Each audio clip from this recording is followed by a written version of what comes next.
نحمده ونصلي على رسوله الكريم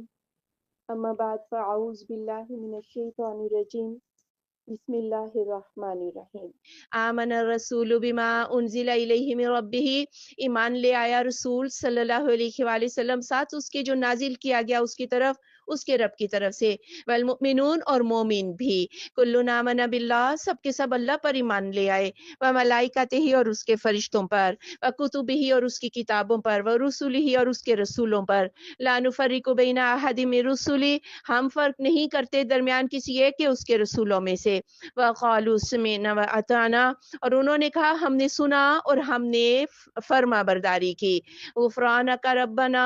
ہم بخشش مانگتے ہیں تجھ سے رب ہمارے، وإلیک المصیر اور تیری طرف ہی پلٹنا ہے، یعنی اس حکم کو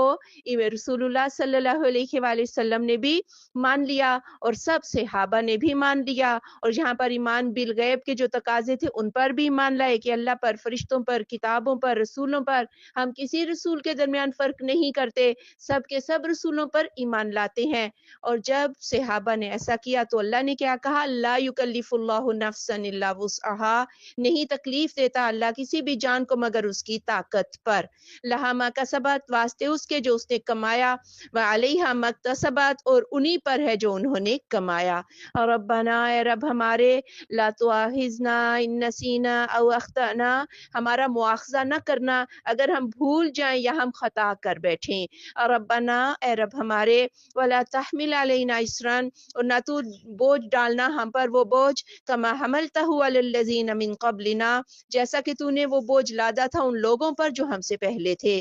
ربنا اے رب ہمارے، ولا تحملنا ہم پر ایسا بوجھ نہ ڈال دینا، ما لا طاقت لنا بہ جس کی ہمیں طاقت ہی نہ ہو، واعف عنا ہمیں معاف کر دے، واغفر لنا اور ہمیں بخش دے، وارحمنا اور ہم پہ رحم فرما، انت مولانا تو ہمارا مولا ہے، فانصرنا علی القوم الکافرین پھر مدد کر ہماری کافروں کی قوم پر۔ اللہ نے کہا میں کسی نفس کو اس کی طاقت سے بڑھ کر تکلیف نہیں دیتا، دلوں میں آنے والے خیالات جو ہیں وہ معاف ہیں، انسان کے لیے وہی کچھ ہے جو اس نے کمایا، جو کر کے جائے گا ہاں وہ اسی کے لیے ہے، اور جو گناہ کرے گا وہ اسی کے اوپر بھار ہوگا۔ اور پھر ساتھ ہی اللہ نے کہا کہ بعض اوقات انسان ایک تو دل کا خیال ہے نا، ایک بندہ بھول کے کچھ کر بھی بیٹھتا ہے، اللہ نے نسیان اور خطا کو اس امت سے معاف کر دیا کہ اگر غلطی سے کچھ کر بیٹھے گا اللہ اس کو بھی معاف کر دے گا،